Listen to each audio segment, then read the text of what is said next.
Shu gunohkor qo'lim bilan tegdim qo'lingga. Gunohimdan tavba uchun menga haq bergin. Shu lablarim ziyoratchi, o'z gunohini yumoq uchun biron nozik bo'lsa kifoya. Ziyoratgoh bo'lsa lablar, demak siz unga hoji. Lekin nega qo'lingizga shuncha beshafqat, qahr? Fikrimizcha qilgan ishi gunoh emasdir. Qo'llarning shu tegishuvi bizcha tabarruk. Bu hojining ko'p ixlosmand o'pishiday sof. Hojilarning, ezgularning lablari yo'qmi? Bor afandim. Lekin duo zikr etmoq uchun. Ezgu xonim, qo'llarimga berilgan baxtni lablarimga ham ochsangiz, yo'qsa shakkokman. Rozilikni bildirmoqqa qimirlash shartmi?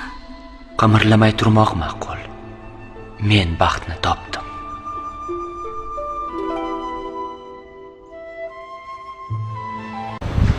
Sevishganlar, bu bir-birini his qiladigan, ko'zlariga qarab tushunadigan va har kuni sevgisini yangilaydigan qalblardir. Bugungi qahramonlarimiz ijtimoiy tarmoqlarda ancha mashhur bo'lgan Amidovlar oilasi. Ular bir-birlarini sevib, hayotning shirin va qiyin damlarini bosib o'tayotgan juftlikdir. Ular bir-birlarini qanday sevib qolishgan? Bir-birlarini qaysi xislatlarni qadrlashadi? Ushbu savollarga sevishganlardan javob izlaymiz. Men ismim Hamidov Jahongir, 27 yoshdaman. Bolaligim zo'r o'tgan. Bolaligimdan nima saqlanib qolgan? Почти hech narsa saqlanib qolmagan, chunki Angliyada yashab kelganimizdan keyin har tomonlama o'zgarib ketdi. Mening ismim Nargiz, 26 yoshdaman. O'zi Farg'onadaman. Farg'onada tug'ilib katta bo'lganman. Bolaligim xuddi malikalar deb o'tgan, to'g'risini aytsam, chunki eng kenjatoyman. Uydagilarim doim erkalatib katta qilishgan. Bolaligimda nima qolgan? Erkaligim qolgan shekilli. Erkaligim shu endi erimga qilaman. Shu narsalar qolgan. Remote ishlaganmiz, uydan turib ishlardim. Men ishlardim, keyin koronavirus payti edi. Da, koronavirusmi, undan oldinmi shunaqa edi. Keyin bir kuni komandamizga yangi qiz qo'shildi. Keyin shundan keyin qarasam chiroyli qiz ekan, rasmini ko'rib qoldim. Keyin tanishmoqchi bo'lib, yozmoqchi bo'ldim. Ish bilan bo'lib yozmadim. Keyin ozgina vaqt o'tgandan keyin ish masalasida yordam so'rab yozdi. Keyin sirazu o'sha yordam so'rab yozganda javob berib, yordam berib, shun bilan tanishib oldim. Keyin sekin yozib birinchi o'rtoq bo'ldik. Keyin отношения. Mana aytsam maylimi? Doim shunaqa deysiz. Shu aytganlaridek biz uyda ishlaganmiz. U payt meni dadamning o'tib qolgan yili edi. Juda ham katta stressga tushgan edim koronavirusdan. Uydan turib ishlagan uydagilar ruxsat bergan sal chalg'ishim uchun. Biz Facebook orqali ishlar edik. Facebookda bilasiz, hamma rasmini qo'yadi. Bular kompaniyasining 90% erkak o'g'il bolalar edi.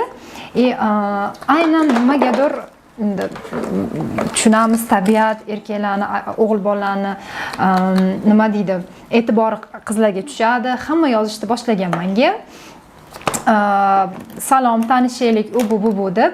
Ularni qatorida bular ham. Lekin bularning eng farqlisi nima bo'lgan?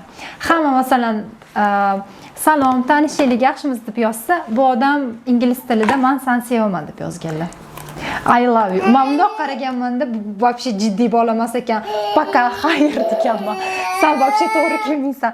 To'g'risi u payt munosabat qilish niyatim bo'lmagan, chunki stress holatda bo'lganman.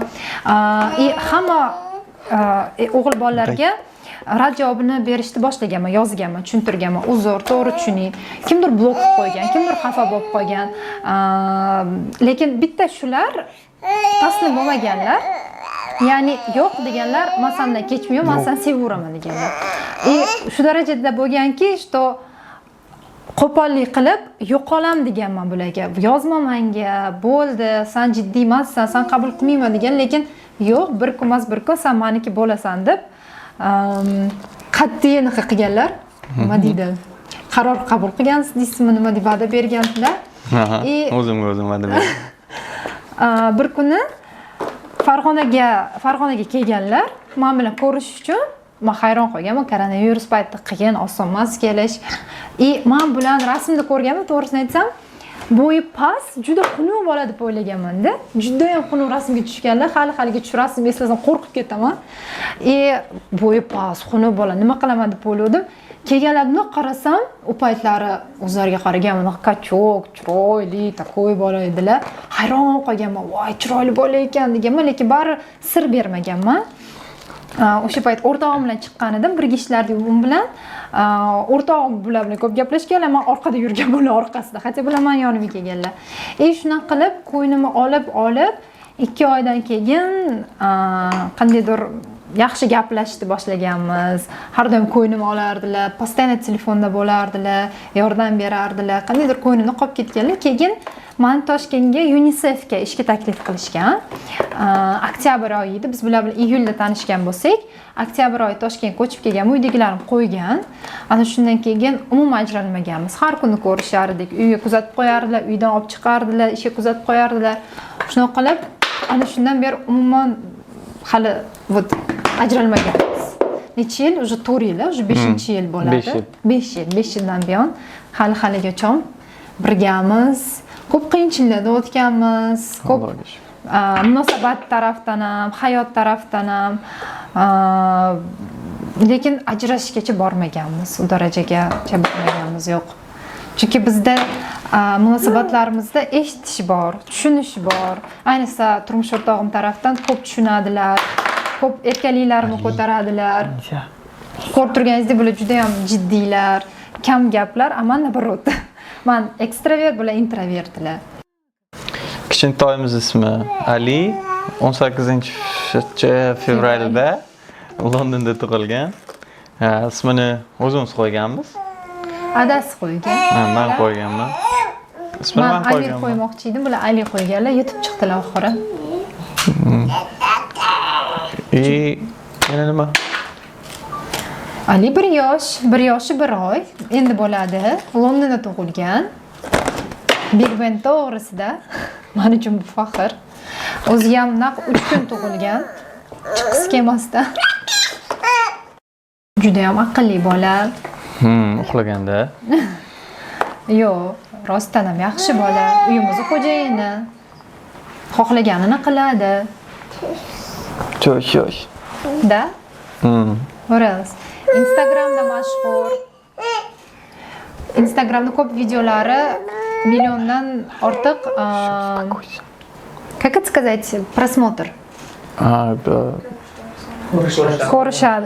Ko'rishadi. O'zining alohida Instagram sahifasi bor, yaqinda ochganmiz. Xudo xohlasa, balki sal kattaroq bo'lsa, modellar agensiyaga bermoqchiman. Voy. Faqat adalar bilmaydi. Ko'pchilik shunaqa deydi, berish kerak, kinoga chiqish kerak deydi. Hozir sochini olib qo'yganimizga sal g'alatiroq ko'rinyapti. Atak soch uzun bo'lsa yana ham chiroyli bola.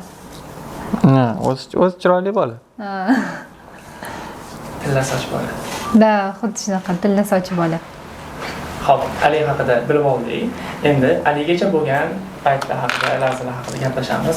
Turmush qurishda, ya'ni oila qurishda qanaqadir qo'rquv bo'lganmi boshida? Qiz bola uchun, erkak kishi uchun to'g'ri tanlovda qildimmi? O'zi idealingizdagi ayol, idealingizdagi erkak qanaqa bo'lgan? Turmush o'rtoq. Menda hammasi осознанно o'zimni o'ylab, tanlab qaror qilganman. Hech qanaqa qo'rquv yoki-da ikkilanish shunaqa narsa bo'lmagan. Tanlaganman, sevganman, uylanaman deb plan qilganman, shunaqa bo'lgan. Men birinchi sevgim bular bo'ladilar o'zi. Fakt bilan gapiradigan bo'lsak, idealim bular bo'lib chiqqanlar. Har tomonlama o'zim xohlagandek, o'zim orzu qilgandek. Chunki men juda ham qattiqqo'l oilada katta bo'lganman. Juda ham stroga oilada. Masalan, shomdagi ko'chaga chiqish mumkin emas, magazinga chiqish mumkin emas, shunaqa. Lekin bular bilan как это сказать, svoboda. Erkinlik. Da, bular bilan erkinlik topganman. Ungacha erkinligim bo'lmagan, oilamda qattiqqo'l bo'lishgan, lekin bular menga erkinlik berganlar. Shuning uchun ham men nabarot to'yimiz qancha tez bo'lsa shuncha tezroq yurgan bo'laman degan xayolda xursand bo'lganman. Chunki yaxshi ko'rgan insonim, bilaman qanaqa nima. To'ydan oldin где-то 2,5-3 yil gaplashib yurganmiz. 3 yil yurganmiz. Shuning uchun juda Gaplashib yaxshi yurganmiz, bo'lardi. plan qilib kutganmiz. Keyin to'y qilganmiz. Endi to'y tezroq bo'lishini kutgan sababi to'yimiz bo'lsa, keyin o'qishga ketishimiz kerak edi. Angliyaga ketish kerak edi. Da, ungacha yigit qiz bo'lib borishga uydagilar ruxsat bermagan. Qachonki to'ylaring bo'lsa, keyin bemalol ikkalovinglar birga ketaverasizlar degan plan bo'lganligi uchun tezlashtirib to'y qilib keyin ketganmiz o'qishga. Mantiqli qoldi. Yerda borganimizda begona joy, qiynalganmiz, yaxshi kun ham bo'lgan, yomon kun ham bo'lgan. Yashaganmiz maza qilib. Keyin mana, hadi. You passed everything. You can tell. No, I will not. You can tell. I will You can add. You can I will add. not. That's fine. You can add. I will not. You will. I will not.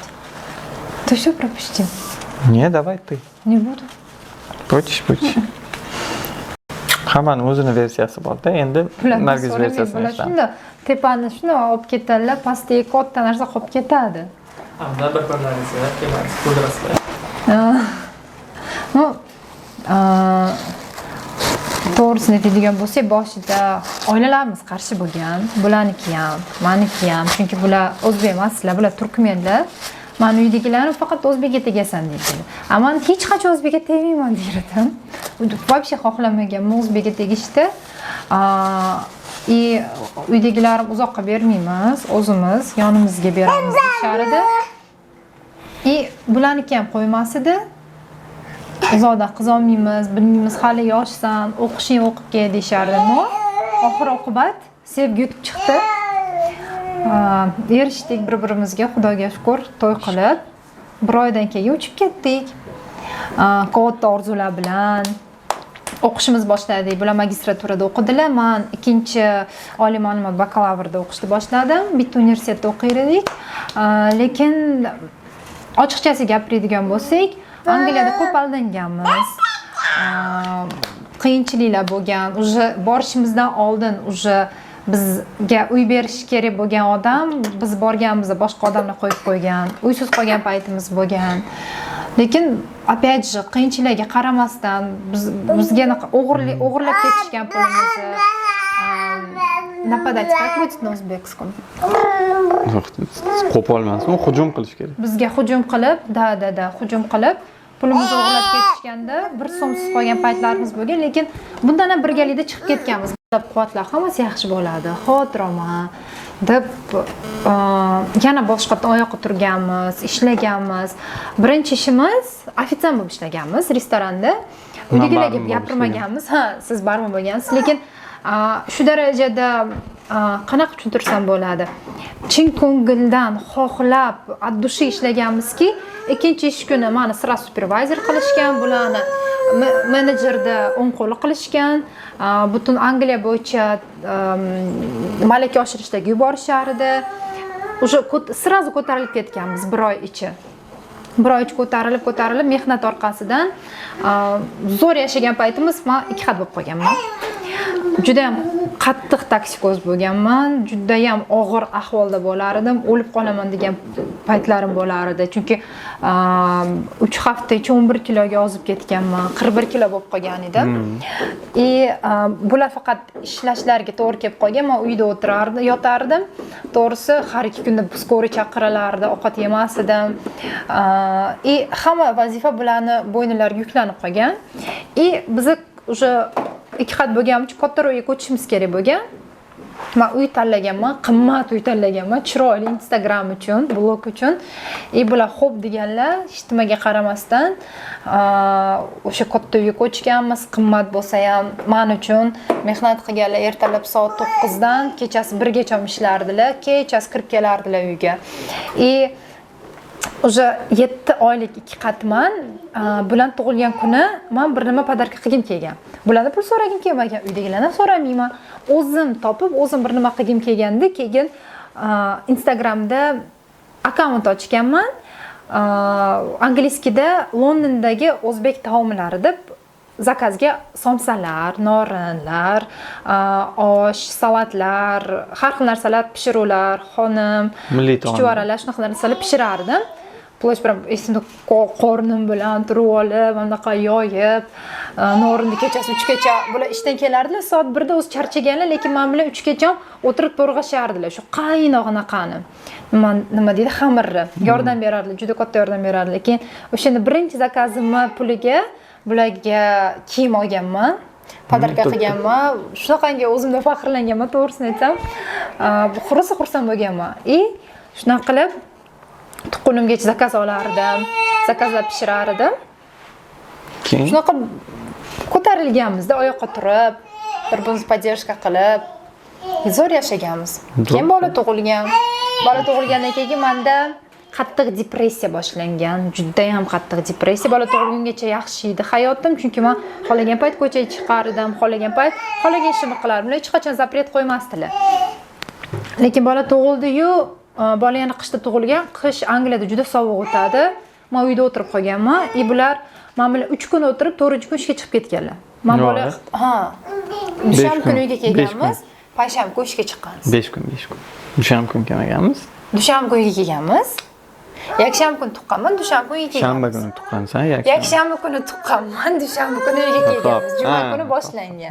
Da. Bular ishga chiqib ketganlar. Men bitta o'zim yolg'iz qolib ketganman, kichkina bola bilan. Keyin juda ham qo'rqqanman, juda ham xayolimda doim o'lib qolsachi degan shunaqa bir g'alati fikr bo'lar edi. O'zim rosa qo'rqar edim. Bular yana ertalab chiqib ketib, kechasi kirib kelardilar. Shu darajada depressiya bo'lardiki, bolani hech qachon kravatga o'tkazmasdimda. Mana shu holatda qo'limda o'tirib, ko'tarib shuni uxlardim. Qo'ymaslik uchun. Qo'ysam xuddiki yoki ag'darilib ketadi yoki men bosib qo'yib o'ldirib qo'yaman deb shunaqa xayollar bo'lar edi. Boshqa qilib o'tirardim. Yosh bo'lgan. Sizdami? Shunaqa bo'lar. Shu narsa 4 oygacha cho'zildi. 4 oy har kuni yig'i-sig'i, O'zbekistonga ketaman, qolmayman, sen ishda bo'lsang nima qilaman, shunaqa narsalar bo'lardi. No. Как-то keyin yana biz bilan ishxonasiga yaqin joyga ko'chdik, chunki bular ishxonasiga borishga 1,5 soat, qaytishga 1,5 soat, ya'ni 3 soat ketardi. London juda ham katta shahar. Toshkentdan bir 6-7 barobar katta bo'lsa kerak. Ishxonasining yonida uyga ko'chganimizdan keyin bo'li-meni o'sha ham yoz, ko'chaga chiqish oson, bola katta bo'lgan, o'zim kelish boshlaganman. No baribir asoratlari qolgan depressiyani orqasida men bularni ko'p ezib qo'yar edim, ko'p qiynar edim, ko'p moralni qiynar edim. Rostdan ham itak mana hozir o'zlari kelib qoldilar, вообще ozib ketuvdilar siqilgandan, hamma narsa bilan bo'yinlarida. Oxiri aytdilar, bo'ldi dedi, xo'p O'zbekistonga boramiz dedilar. O'zingga kelib olishing uchun, depressiyadan chiqishing uchun deb. Shu oktyabrda O'zbekistonga keldik, olib keldilar. Hamma orzularim, hamma jilaniyalarimni deymizmi, amalga oshirib kelganlar shu paytgacha. Nima desam, xo'p deb o'zlarini qiynalishlariga qaramaganlar, o'zlarini o'ylamaganlar. Yosh bo'lib turib, to'g'risi shu biza uchun, bola bilan men uchun kunlari ishxonada o'tar edi. Mayli. Shunaqa ideal erim bor. Ладушки, ладушки, ладушки, где были у бабушки, что ели оладушки. Aliniza. Oila qurmasdan avval bir o'z o'zingiz. Oila qurganingizda ikkita bo'ldi. Uyda qiyinchilik bo'ladi, lekin 3-farzandingiz tug'ilgani, 3 bo'lganida bu paytdagi qiyinchiliklar, mas'uliyat erkak kishiga qanchalik og'ir bo'ladi, qanaqa vaziyatda bo'lish kerak? Og'ir emas-ku, og'irligi yo'q. Atak mas'uliyat ko'payadi. Anchaga o'ylaganimdan ko'ra ko'proq. Endi o'zingiz yaxshi ko'rib uylanib, o'zingiz xohlab bolali bo'lsangiz, hech narsa bilinmas ekan. Doim o'sha ishlardim. Bu narsa olish kerak bo'lsa, harakat qilib olib, qo'limdan kelgan hamma narsani qilaman. Bundan keyin ham shunaqa bo'lib qoladi. O'sha hammasi o'zingizga, ichki hissiyotlaringizga bog'liq. Sevgan odamingiz bilan, o'zingiz xohlagan odamdan farzandli bo'lsangiz, hech qanaqa qiyinchiligi yo'q. Mas'uliyat his qilasiz, конечно. Ko'zlaring yoshlansa, agar men sabab ishonsang, dunyolar tordir ko'zimga. Duolarda faqat baxtingni so'rab, yolg'izlikni mahkum etgum o'zimga. Men bilan Baxtlarga erishasanmi yoki mensizlikda bilmayman faqat. Umrbod shu ko'zlaring kulsa bo'lgani, sen deb shahid bo'lsin mingta muhabbat.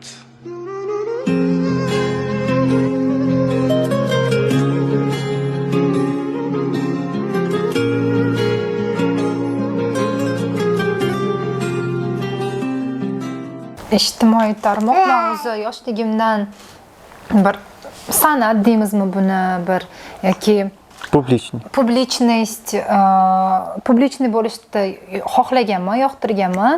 Men uydagilar doim qarshi bo'lgan. Hatto muzikalniy maktabni bitirganman, fortepiano 5 yoshimdan chalaman yoki bir aktrisalik salgina naqam bor, talentim bor deymizmi, bari uydagilar qo'yishmagan. Lekin mana shu insonga turmushga chiqqandan keyin bu inson meni qiziqishimni, shijoatimni ko'rib, davay yurg'iz deganlar, Instagram'ga deganlar o'zlari qo'yib berganlar. Bilasizlarmi, даже men 2 qatligimgacha uydagilarni yashirib kelganman. Bilishmagan, chunki ular doim qarshi bo'lishgan. Hamma joyda bloklab chiqardim, hammani, qarindoshlarni bilmasligi uchun. Lekin baribir kimdir orqali bilib qolishardi, gapirishardi. Oxiri turmush o'rtog'im aytganlar, men javob beraman. Men o'zim hal qilaman deganlar. Hozir уже Xudoga shukr, уже blok qilmaganman, bir-birimizga podpisimiz, ko'rib turishadi, ijtimoiy deyishmaydi.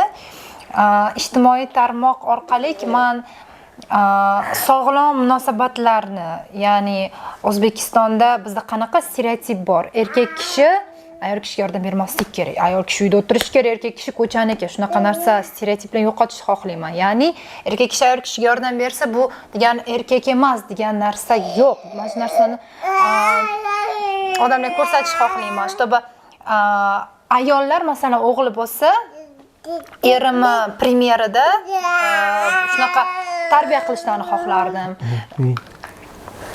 Uspokойся, чтобы qizlar qo'rqmasin, что O'zbekistonda men ko'p eshitganman-da, yosh qizlar. Opa, kimga tegaman? Erga tegsam uyda o'tiraman, erim bunaqa qiladi, bunaqa qiladi. Yo'q, hamma erkaklar ham bunaqa emas. Mana bitta premyer bu. Yoki siz meni tanigan, buni gruppadoshi Amir, ayoliga yordam beradigan, bunaqa erkaklar ham bor. Shu narsani ko'rsatib bermoqchiman. Bu men ijtimoiy tarmoqlarda maqtanish yoki o'zini ko'rsatish, bunaqa narsa yo'q biz tarafdan. Biz tarafdan prosta shunaqa baxtli oila ham bor. De hamma bir-birini qulay, komfortni his qiladi. Ya'ni men shunaqa xotinlar uchratganman, xotini eriga o'zini fikrini gapira olmaydi, qo'rqadi. Erining yonida o'zini qulay, komfortni his qilmaydi. Men shunaqa oilalar ko'rganman-da. Lekin biz oilada ko'rib turganingizdek, mana o'zingiz ham ko'rayotgandirsiz, men o'zim komfortni his qilaman erim yonida. Xohlagan fikrimni gapira olaman, xohlagan gapimni gapira olaman. Chunki erim doim qo'llab-quvvatlaydilar, eshitadilar, noto'g'ri fikr bo'lsa tushuntiradilar. Qo'lini ko'tarib yoki qattiq gapirib, so'kinib ketmaydilar. Mana shunaqa erkaklar borligini ham ko'rsatib bergim keladi. Shunaqa erkaklarni premyer olishini xohlayman. Chunki menga ko'p erkaklar hatto yozgan. Men siz premyeringizda ko'rdim. Men xotinimdan doim недовольный как будет? Har doim norozi bo'lardim, doim so'kardim, o'qilardim. Eringizni qilishni boshlaganimdan keyin ayolim boshqa tarafdan ochilishni boshlash, shunaqa SMS-da ko'p kelganda xursand bo'lganman. Demak biz foyda ulashyapmiz deb yana ham ko'proq menga motivatsiya bo'lgan bu narsa. O'zimiz olamiz. Oson. Bola uxlaganda yoki qorni to'q bo'lib o'ynab yurganda o'tirib payt sira olamizda. Где-то 10-15 minut. Tez-tezda olamiz. Yoki da bo'lmasam yarim kecha soat 2-3 da olamiz, чтобы uxlab qolgandan keyin bemalol bo'lish uchun uxlatib, o'zimiz uxlamasdan. Lekin eng qizig'i ko'p millionlab tomoshabinga bo'lgan videolar eng oddiy videolar. Ya'ni aynan mana shu joyda ovqatlanib o'tirgan joyim shu telefonni qo'yaman-da, randomda bilmagan holda случайно bo'lib chiqadi. Masalan, ovqat berib turgan paytlarimda o'f olishlari, bunaqa kontent hali O'zbekiston ko'rmagan, menimcha bizda birinchi marta bo'lsa kerak. Ehtiyot bo'lasiz, asolim iltimos qarab turasiz. Bunaqa kontent bo'lmagan. Aynan ana shu 30, 100, 60 millionga chiqqan videolar bu umuman kutilmagan videolar. Просто так, kamerani yoqib, momentini olish deydimi? Momentini olgan paytdagi videolarimiz zo'r zalitать qiladi. Aynan kamerani qo'yib, kameraga qo'pol qilib aytganda ko'rsatib beradigan videolarimiz unaqangi prosmotr olmaydi. Aynan hayotiy videolarimiz ko'p prosmotr yig'adi, ko'p tomoshabinga ega bo'ladi. Men o'sha ijtimoiy tarmoqlarda sizlarni kuzatganimda aksariyat inson sizlarni o'zbek emas deb o'ylashar ekan. Balkim sizlarni 3-4 xil tillarni bilishlaringiz yoki bizni qisman bo'lsa mentalitimizga to'g'ri kelmaganligi uchundir balkim. Ijtimoiy tarmoqdagi qanaqa munosabatda baribir komment yozishadi.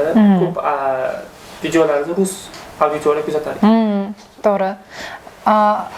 Bo'lgan bu yoqda даже qizlar ko'rib qolib, "Sizlar O'zbekistonda nima qilyapsizlar? Men siz yaponiyalik deb o'ylagan ekanman, sizlarni amerikalik deb o'ylagan ekanman" deb qizlar kelib hayron bo'lar edi. Biz даже bundan xursandmiz. Chunki rostdan ham biz mentalitimizga to'g'ri kelmaydigan deymizmi yoki bunaqa hali O'zbekistonda yo'q kontent olib chiqqanmiz. Biz bundan afsuslanmaymiz ham. Chunki biz hamma narsani borligicha ko'rsatganmiz. Boshida O'zbek auditoriyasi tarafdan bitta-ikkita ayniqsa erkak kishilar tarafdan hate bo'lgan. Masalan, shuni erim prosta yuzidan o'pgan videoga yozishgan, lekin men masalan javoban qaytarganim, meni erim deganimda, erizmidi, uzr, men bilmagan ekanman erizligini deb o'zlari tushunmagan. Ko'pchilik balki o'ylagan, что bu meni erim emas, prosta bu yigitim deb o'ylaganman. Lekin men tushuntirganimda, erim deganimda, uzr, eriz ekan, bilmagan ekanman degan shunaqa fikrlar bo'lardi. Lekin hate undaqa ko'p emas, chunki опять же o'zbeklar yana yozishardi. Men sizlar chet ellik deb o'ylardim. Sizlar o'zbekmisizlar deyishardi. Chet ellik deb o'ylaganim uchun ham odamlar kamroq negativ yozadi-da. Lekin по сути chet ellikmiz, Londondan kelganmiz. Наверное. Yo'q, shotlaymiz. Endi unaqa, как в шутку сказать-da. Shunaqa. Urush bo'lgan paytlaringiz ham bo'ladi. Bo'ladi, конечно. Qanday paytlarda shahar qilishga janjallash endi janjallash deganda detalli narsalar bo'lishi mumkin oilada. Bu ba'zida meni настроениямdan chap tarafimdan tursam urdi xudo. Boshlanadi, любой mayda-chuyda qidirishni boshlayman. Bularni jahldan chiqarmagunimgacha tinchlanmayman. Yokida bola masalasida mayda-chuyda masalan bilmasdan yiqilib tushdi, kimdir qaramay qoldi. Nimaga qaramading? Nimaga siz qaramadingiz? Yo'q, nimaga sen qaramading? Bu sekundli narsa, 15-20 sekund gap talashiladi, keyin yana o'zimizga kelib qolamiz. Bo'ldi, hazil-huzul qilib kelib qoladi. No, chap tarafim bilan tursam, bu yomon. Men chap tarafim bilan tursam? Bu bundan yomon. Lekin unaqasi kamdan kam bo'ladi. Yo'q, bizda urush janjal kam, orada balkim tortishib qolishimiz mumkin gap bilan. No, o'ylab qarasangiz, er-xotin o'rtasida urush janjalga sabab bo'ladigan hech qanaqa ish yo'q. Hammasi oddiy narsalar, gap so'z bilan hal qilsa bo'ladigan. Kimdir past ketsa, kimdir o'zini sirasi bosadi. Muammo emas. Shunaqa. Bir kun bular past ketishlari mumkin. Men tinchlanish uchun bir kun men xo'p mayli, bo'ldi, tinchlanib xo'p deyman, gapirmay turaman. Bular unaqa tinchlanib oladilar. Shunaqa. Lekin unaqa katta urushlar, masalan, ota-ona chaqirgungacha bo'ldi, ajrasham, unaqa narsa bo'lmagan, Xudoga shukr. Bo'lmagan.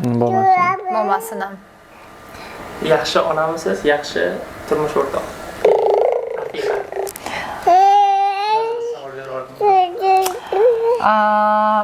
Realist bo'laylik. Men gapirishim mumkin, hamma ideal onaman, ideal rafiqaman deyish mumkin, lekin realist bo'laylik. Aytib o'tganimdek, bolam hali-haligacha biror cho'miltirmaganman. Elitam masalan, har kuni 3 mahal ovqat pishirmayman uyda.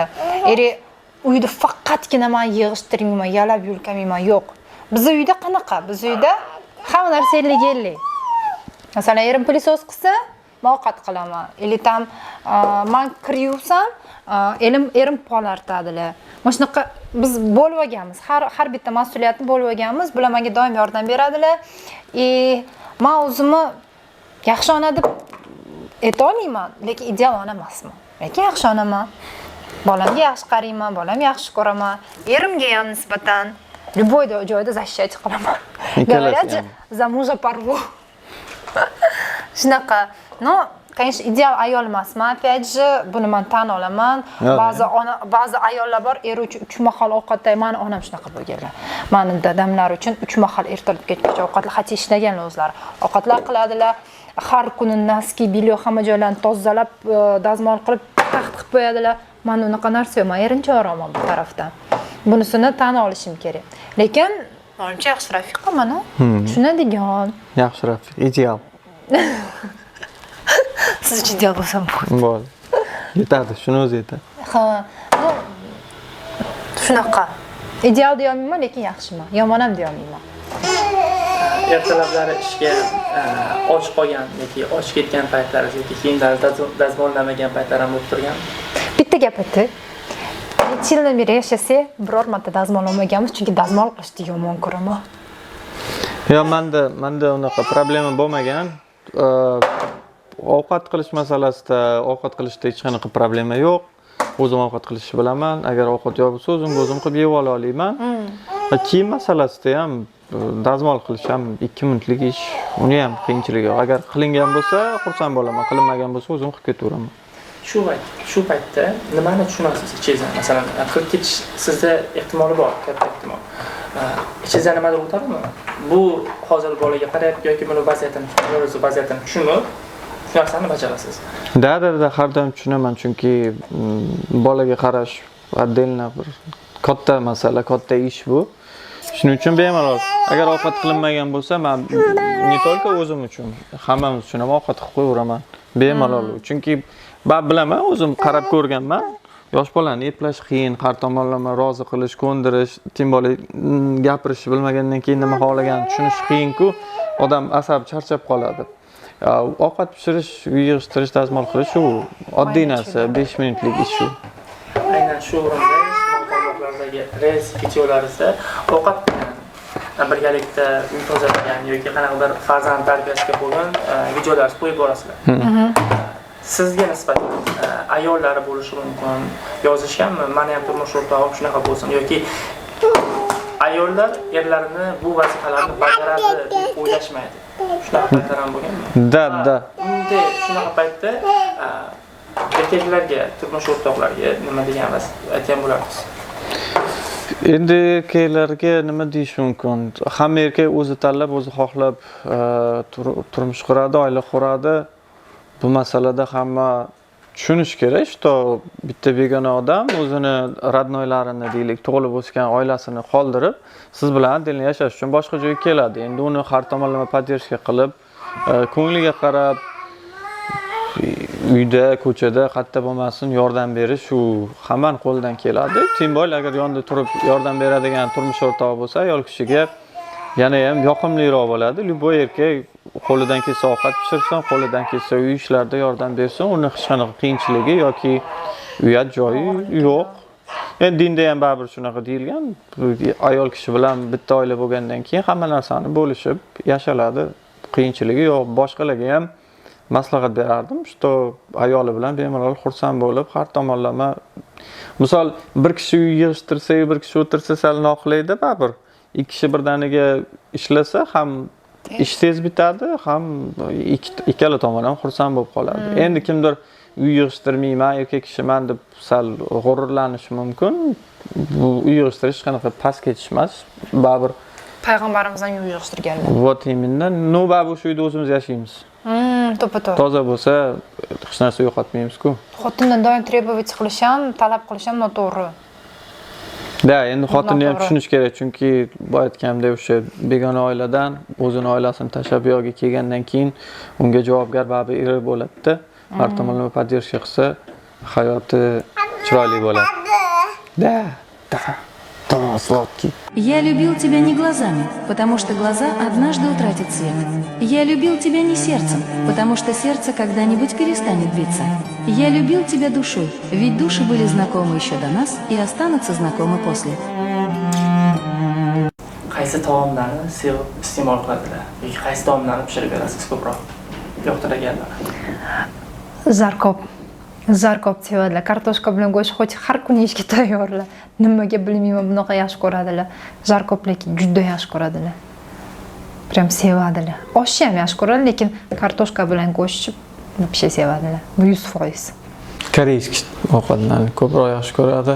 Ramyon, sushi, kimbap, kibimbap, mana shunaqa narsalar. Turmush o'rtog'ingizda qaysi payt yanada yaxshi ko'rib ketasiz?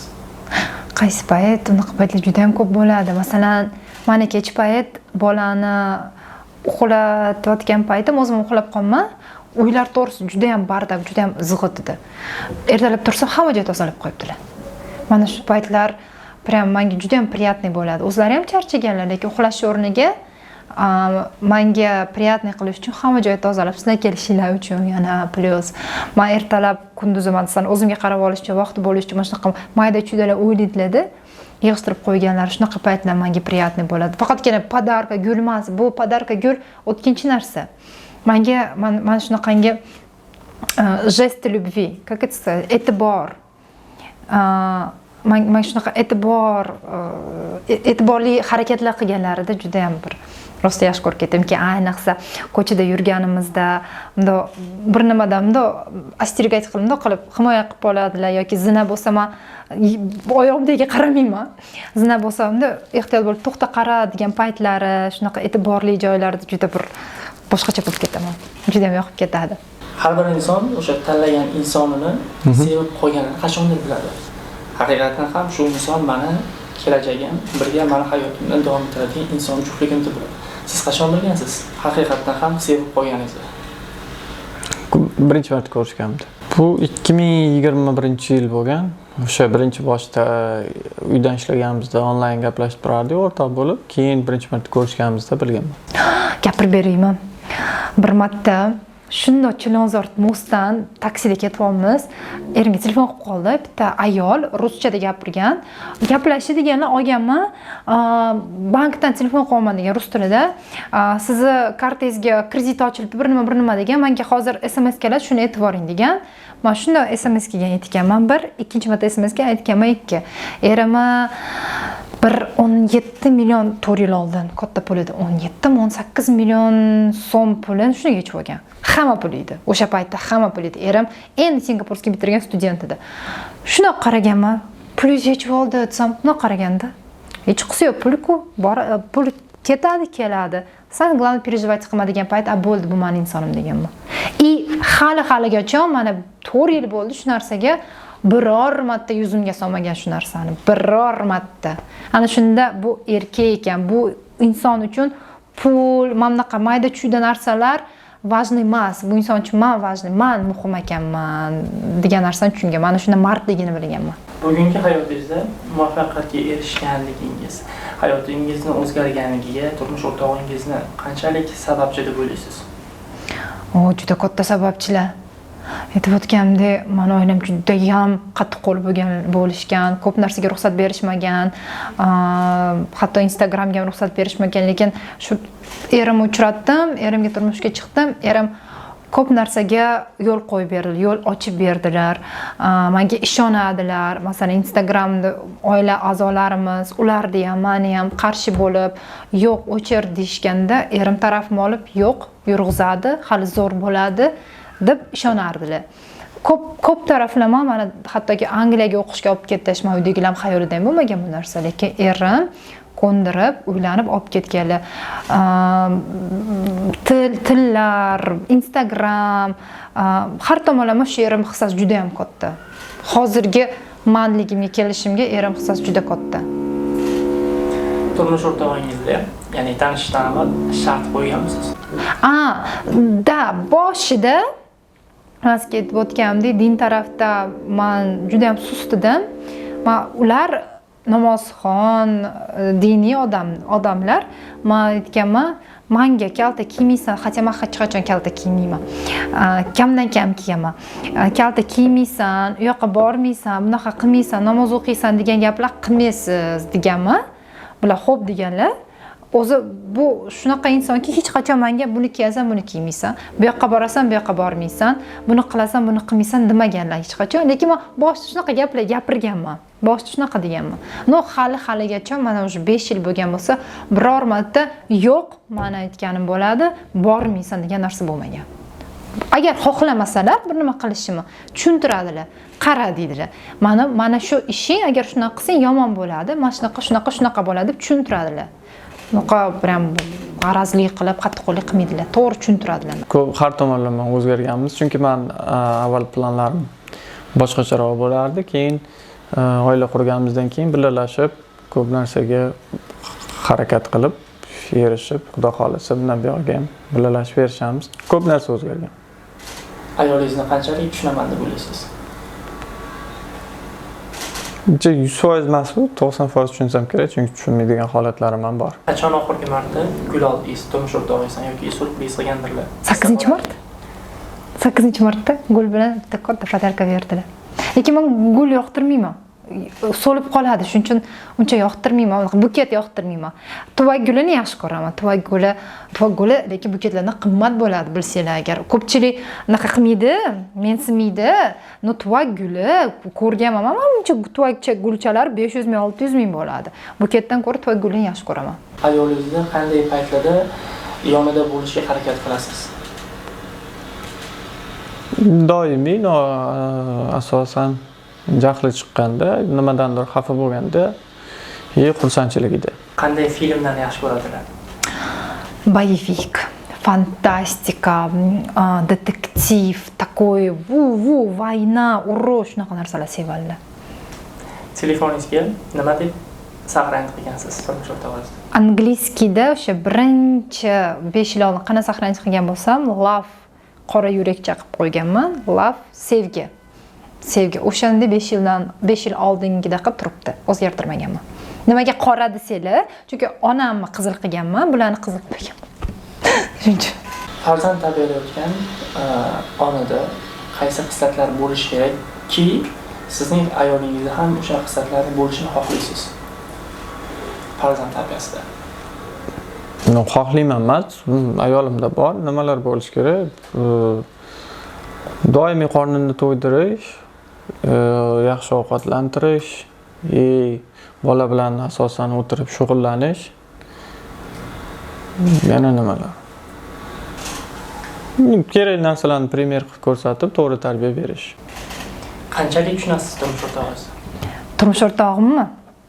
100% tushunishga harakat qilaman, lekin ba'zida erkaligim sabab, xarakterim og'irligi sabab o'zimnikini o'tkazishga harakat qilaman. Hozir buni ustida ishlamayman, чтобы men ham bo'lay, og'ir bosiq bo'lay, men ham erimni tushunishga harakat qilaydi. Buni ustida ishlashga harakat qilaman, to'g'risini aytsam, lekin ko'p vaziyatda naborat bularni ko'proq tushunadilar. Buni tan olishim kerak. No, 100% ni to'g'risini aytsam 60-70% tushunaman. Qolgan 30% bu mening erkaligim. O'zim unaqam xarakterim o'tkazib boraman. Shu suhbat davomida bildimki, ideal otasi bo'ladigan inson turmush o'rtog'ingiz va farzand tarbiyalayotgan otalar yana qanday xislat bo'lishini xohlaysizki, u xislat eringizda ham bo'lsin, qo'shimcha sifatida? Unaqa yo'q, hamma xislat bor. Hammasi bor. Bu ortiqcha bo'lsa ortiqchaki, uje kerakligi yo'q. Hammasi zo'r erimda. Erim cho'nchagida 100 ming bo'lsa, 100 mingni bizga ishlatib yuboradigan odam. Shunaqa odam. Bu prosta ideal. Faqatgina emotsiyasini ko'rsatmaydi. Shunisi ham. Gul bilan sovg'a olib keldim. Birinchi ertalab uyg'ondik. Oddiy kunday ertalab uyg'ondik. Shuni olib kelmadim. Chunki keyinroq chiqib kelaman birdan deb o'yladim. Keyin bilsam tabriklamadi deb xafa bo'lib o'tirgan ekan. Keyin как бы janjal qilgan kishi bo'ldimda, bo'pti o'tirsang o'tiraver deb chiqib ketdimda, keyin sovg'a olib keldim qaytib. Sizlar uchun va sizga aytmagan qandaydir orzulari bormi? Maqsadlar, birgalikda maqsad qilmoqchi bo'lsangiz, shunga erishmoqchisizlar. Bor. Birgalikda erishmoqchi bo'lgan maqsadimiz bor, uni hozir aytib o'ta olmayman, chunki men bitta narsa ishonaman, maqsadingni qilmoqchi bo'lgan ishingni aytsang, o'xshamay qoladi. Lekin erim juda ham yopiq inson, juda ham bir ichida ko'p narsani saqlaydigan, hammaga ham gapirmaydigan inson, balki bordir. Men bilmagan narsa bordir, men bilmagan maqsadi bordir, lekin ko'p orzu, niyatlarini, maqsadlarini men bilan bo'lishadilar. Biz mana shu tarafda biz orzu niyatlarimiz doim soplikassatsiya bir xil bo'ladi. Doim bir-biriga o'xshash bo'ladi. Balki shuning uchun ham haligacha ahil inoq yashaymiz. Chunki bizning qarashlarimiz, orzu niyatlarimiz, bizning fikrlashimiz juda ham o'xshash. Даже bir xil desam ham bo'ladi. 90% ga bir xil. Mana shunaqa taraflari bor. Turmush o'rtog'ingiz, ya'ni ayolingizni telefoningizga qanday saqlanib qilgansiz? Beyb deb saqlanib qilganman, endi o'zbekchasi bilmadim. Nima deb tarjima qilinadi mana bunaqa. Beyb. Biz orqali qaysi savolga javob olmoqchisiz? Men turmush o'rtog'imga meni qaysi xislatlarim yoqmaydi, nima qilishimni to'xtatishni xohlaydi. То есть qaysi minuslarim yoqmaydi unga. Mana shuni bilishni xohlayman. Chunki hech qachon gapirmaydilar. Faqatgina yaxshi deydilar meni. Sen bunaqasa, hech qachon gapirmaydilar minuslarim. Mana shuni bilishni xohlayman. Nima yoqmaydi, qaysi harakatlarimni qilishni to'xtatishimni xohlaydilar. Mana shu narsani bilishni xohlayman. Ayolingizni qanday xislatlarini o'zgartirishni xohlaysiz? Ya'ni ijobiy taraflama. Ijobiy taraflama jahli tez chiqadi. Men o'zim spokойный odam bo'lganligim uchun kimdir sразу jahlga berilib, gapirib, yonib ketishini xohlamayman. O'sha narsani o'zgartirishga harakat qilamiz doim. Sal o'zini bosib, unaqa tez urushib ketmasdan, ozgina o'ylab, fikrlab. Boshqa hamma tomonlama zo'r, faqat shu jahli tez. Kim ko'proq esdan chiqarib qo'yadi? Kim ko'p band bo'ladi? Men. Kim ko'proq qo'llab-quvvatlaydi? Ikkalamiz. Kim jahldor? Sen. Kim hazilkash? Men.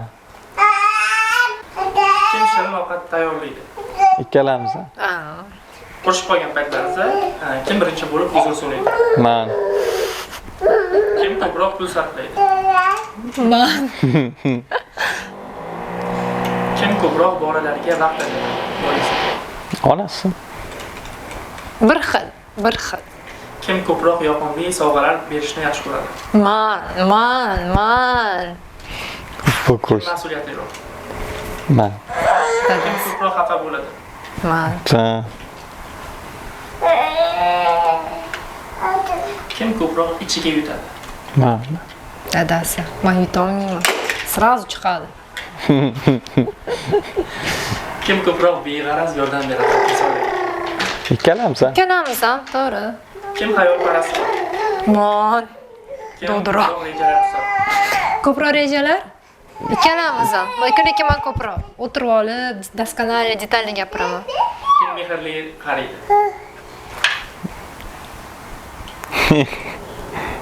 Xo'p, sen. Qaysiz ham, siz ham. Kim injiq? Sen, точно.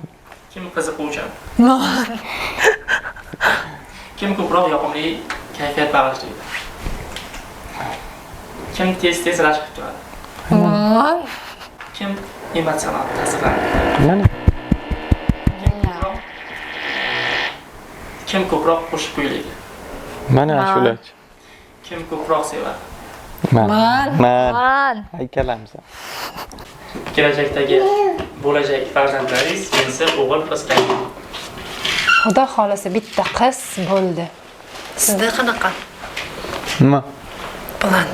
Hayo, yana bitta bo'lsa yetar. Nima? Qiz, o'g'il, Nima? Qiz. Ha. Mayli, bitta qizimiz ham bo'lsin. Bitta qiz, bitta o'g'il yetar. Balki mushta bo'ladi. Farzandlardan kelajakdagi hayot haqida gapirsak, sizlarning talablaringiz hozirgi bog'chalarga, balki O'zbekistonda ayrim payt yashashga to'g'ri keladi. O'zbekistondagi bog'chalarga yoki davlat maktablarida bo'lishi mumkin, universitetlarda kelajakda qanaqa tasavvur qilasizlar? Qaysi kasb vakili bo'lishni xohlaysizlar? Ota-ona sifatida avvalo o'zini fikri bo'ladi. Hozirgi paytda O'zi bizga yaqinda shu haqida gaplashuvdik, poka bog'chani bilmadi. Bog'chaga poka hozircha berish niyatim yo'q. Lekin maktabga qaysiligini ham bilmadim. Lekin 6-sinfga o'tgan payti Xudo xohlasa Angliyaga yuborish niyati bor. Angliya maktablarida o'qiydi, yopiq maktabda. O'shda yashab, Angliya maktablarini bitirib, undan keyin Angliya kollejiga kirish kirg'izish niyatimiz bor. 6-sinfgacha hali to'g'risi o'ylaganim yo'q, qaysi maktabda o'qiydi. Eng yaxshi angliskiy maktabni qidirishga harakat qilib ko'ramiz. Bunda hali o'ylab ko'rmayapmiz. Yo'q, amerikanskiy maktab bor. Amerikanskiy maktablar shu angliskiyada gapiriladigan, ingliz tilida gapirilgan maktab. Da. Будущий professiyasi, ya'ni ishi haqida kelishadigan bo'lsak, men to'g'risi ona sifatida nima xohlayman? Bolam juda ham mashhur inson bo'lishni xohlayman. Mayli, ketsa san'at xohlasa san'at sohasidan ketsin, xohlasa politika sohasidan, xohlasa biznes sohasidan. Lekin butun dunyo biladigan mashhur yoki san'atkor yulduz bo'lsin, yoki Trampga o'xshagan prezident bo'lsin. Mana shuni xohlayman. Bilaman, buni qo'ldan keladi. Men san'atkor bo'lishini xohlamayman-u, lekin mashhur odam bo'lishini xohlayman. Biznesmenmi yoki siyosatchi, davlat ishini yomon ko'raman. Balkim biznes sohasidan ketsa, Trampga o'xshab biznesmen bo'lib mashhur bo'lsa xursand bo'lamiz. Metroga Ali. Butun dunyoga mashhur bo'lsa bo'ldi, yaxshilik tomondan. Yaxshi tomondan nomi chiqib dunyoga mashhur odam bo'lsa, o'shanda xursand bo'lamiz. Shunaqa bo'lish uchun harakat qilib tarbiyalaymiz, Xudo xolasa. Qo'ldan kelgancha hamma narsa qilamiz. Xo'p. Qaysi xatolaringizni farzandlaringizni ko'rishni xohlamaysizlar va ularga bu xatolarni qilmaslikka chorlagan bo'lardinglar? Menda yoshligimdan nima ketgan, maktabda yaxshi o'qisang, yaxshi baho olsang, yaxshi joyda ishlaysan, yaxshi yashaysan degan narsa ketgan. Aslida hayotda unaqa bo'lmaydi, chunki maktabda yaxshi o'qib, yaxshi baho olgan bilan odam taqdiri o'zgarib qolmaydi. Shuning uchun yoshligidan o'sib borishi bilan qarab, nima xohlasa, qaysi yo'nalishga qiziqsa, o'sha yo'nalishda yo'naltirib, pul bilan qanaqa muomala qilinadi, ayollar bilan qanaqa muomala qilish kerak, odam ko'p joyda qanaqa muomala qilish kerak, mana shu narsalarni o'rgatib, kuchliroq tarbiyalaymiz. Menda xato demayman, shunaqa tushuncha bo'lgan, faqat baho olish uchun yoki yaxshi o'qi degan gapni eshitib katta bo'lganman. Shuning uchun yaxshi o'qishga harakat qilgan ekanman, nimaga qiziqaman, shunga o'zim o'ylab ko'rmagan ekanman yoshligimda. Shuning uchun o'zi bilan gaplashib, o'ylab ko'rib qilamiz. Meni xatoyim bo'lsa, ko'chadagi muammolarimni, masalan, maktabda kimdir meni xafa qilsa, ustimdan kulsa, uydagilar kelib gapirmaganman, yashirib o'zim hal qilishga harakat qilganman. Buning orqasidan juda ham katta psixologik travmalar qolib ketgan, hattoki hozirgacha menga bu narsa ta'sir qiladi. O'zimga bo'lgan ishonchim kam bo'lgan yoshligimda, nimagadir ota-onamga gapirmaganman, qo'rquv juda katta bo'lgan. Mana shu narsani o'g'limda takrorlamaslikka harakat qilaman. Ya'ni o'g'limga doim sen zo'rsan, sen aqllisan, sen chiroylisan. Mana shu narsalarni har kuni ta'kidlab kelaman, чтобы kelajakda o'ziga ishongan, o'zini kimligini bilgan, biror muammosi bo'lsa, biz yonimizga kelib gapiradigan bola bo'lsin. Bizdan qo'rqmasin. Nabarot, ko'chada hal qilmasdan, nabarot biz yonimizga kelib, bizdan qo'rqmasdan biz bilan hal qiladigan. Menga o'xshab yoshligimda uydagilarni qo'rqaman, uydagilarga aytsam bunaqa qiladi, bunaqa qiladi deb yashirmaydigan, mana shu xatoni qaytarmaslikka harakat qilaman. Shunaqa bola qilishga harakat qilaman. Qilamiz. Ota-ona sifatida o'zingizga 0 dan 10 gacha qanday baholagan bo'lardingiz? Bilmadim, hali birinchi farzandimiz, yoshimiz hali Hozirgi paytdan kelib chiqib. Tug'ilganidan hozirgacha 6-7 bo'lsa kerak menimcha. Da ladno. Da. Nechi? Sen o'zing bahola? Ha, men o'zim haqimda. Oy, siz 6-7 bo'lsa, men 2 manmi? Yo'q, hammaning o'zining naqasi. Men bular 8-9. 10 ga ham chiqarsa bo'ladi, spokойно. Men 7-8 bo'lsa kerak. Ba'zida 6, boshida 6 edi, hozir 7-8. Boshida 6. Boshida 6 edi. Shunaqa deya olaman. Bizlar kuzatib ijtimoiy tarmoqdagi obunachilarga va sizning obunachilaringizga, sizlarni aksariyat hollarda bilgan va bilmagan insonlarga, yosh oilalarga qanaqa tavsiya bergan bo'lardingiz? Tavsiya? Yosh oilalarga tavsiya, o'zimiz ham hali yoshmiz-ku, uylanmaganlarga tavsiya bo'lsa, o'tirib gaplashib, kelajak planlarini birga tuzib, har tomonlama bir-biri bilan kelisha oladimi yo bunaqa narsalarni to'ydan oldin maslahatlashib, gaplashib, keyin turmush qurishini, turmush qurgandan keyin ham er alohida, xotin alohida bo'lib qolmasdan doim birga hamma narsaga harakat qilishini tavsiya beraman. Men turmush qurganlarga tavsiyam mana shu hozir gapirgan narsam orqasidan ko'pchilik ajrashib ketadi, ayniqsa o'zbek oilalarida, O'zbekistonda. Munosabatlaringga uchinchi shaxsni aralashtirmanglar. Xoh onangiz bo'lsin, akangiz bo'lsin, opangiz, singlingiz, otangiz, даже farzandingiz uchinchi odam munosabatga hech qachon aralashtirmanglar.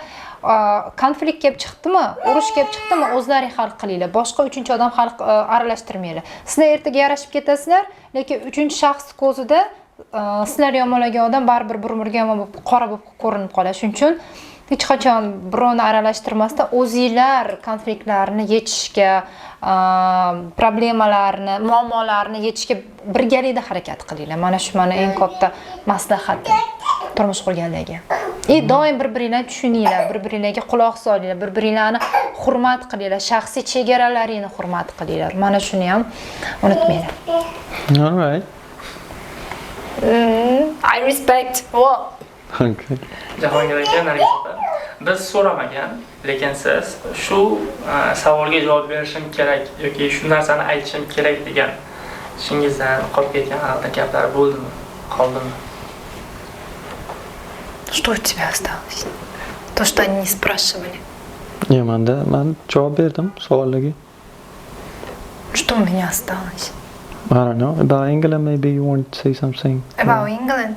No, I don't know. Я все сказала. Hamma narsa bor, gapirmagan gap qolmadi. Balki bitta narsa qolib ketdi. Bularni meni oilamga bo'lgan отношение, muomalasi, munosabatda meni bularga bo'lgan, oilasiga bo'lgan munosabatda. Men o'zim fikrimni aytaman, siz o'zingiz. Bularni meni oilamga bo'lgan munosabatni ancha-muncha kuyov tarafda ko'rmaganman. Juda ham hurmat qiladilar, rostdan. Meni akamlarni o'zini akasidek ko'radi. Meni jiyanlarimni jiyanidek ko'radi. Meni onamni o'zini onasidek ko'radi. Qanaqa qilsa, o'zini oilasiga qanaqa qilsa, meni oilamga xuddi shunaqa qiladi. Men bundan juda ham xursandman, bundan juda ham faxrlanaman, chunki ancha-muncha erkak kishida bu narsani ko'rmaganman. Теперь ты. Bizda ham shunaqa tanishtirgandan keyin, to'yimiz bo'lgandan keyin уже kelinmas qiz qilib qabul qilganlar. Endi aslida O'zbekistondan qaynona kelin degan narsa bor-ku, unaqa narsadan chetlashib, kelin qiz bo'lib qabul qilib, hamma narsani bemalol o'tirib gaplashamiz.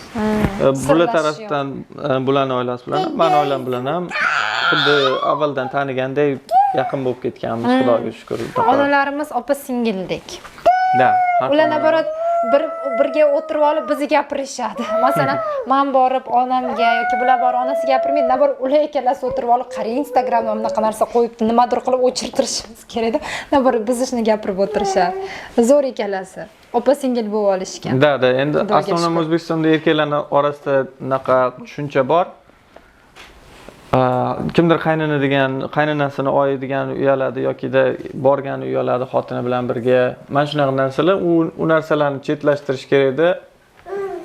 Qabul qilish kerak o'zini oilasidagi. Qabul qilish kerak, chunki уже ikkita odam birlashib bitta oila bo'lgandan keyin ularning atrofidagi, orqasidagi odamlar ham birlashadi.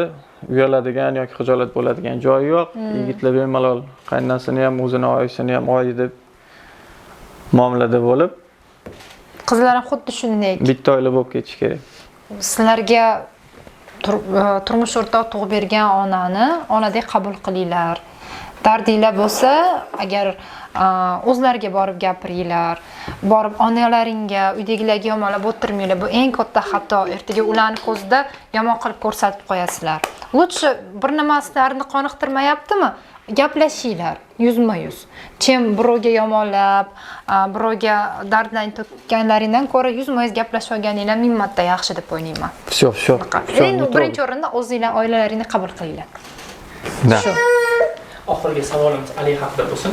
Alini birinchi harakatlari, birinchi kulishi, birinchi yurishi, birinchi aytgan so'zi, sochma o'rniga aytasiz bo'lishi mumkin. O'sha tasavvurlarni aytib berasiz. Birinchi ko'rishish 2 kunlikda bo'lgan. Даже rasmgacha bor. 20-fevralda bo'lgan. Buni o'zi xohlamagan tarzda ya so'znini deymizmi, kulib qo'yganda videoga olganman. Birinchi yurish qachon bo'ldi? Birinchi yurish qachon bo'lgani esimda yo'q, lekin yurdi. Voy, 2 hafta bo'ldi. Da, hozir bitta qadam tashladi. Undan olmas. Hamma narsasi esimizda qolgan, chunki hali bitta farzand doim yonimizda. Sochini o'zim olganman, kindiyini o'zim kesganman. Yurganda, gapirganda doim yonida bo'lganmiz. Ha. Hech narsasini hali o'tkazib yuborganimiz yo'q. Akashto nima yangilik bo'lsa, doim yonimizda. Xo'jayinim zo'r gapi bor. Ali kim bizga desam, nima deysiz? Endi bir-umrlik qarindoshda. Bir-umrlik, o'li-gungacha birga bo'ladigan qarindosh deydilar. Zo'r gaplari bor. Shunaqa, shuncha hamma narsasi telefonimni doim omna qilib yuraman, videoga olaman.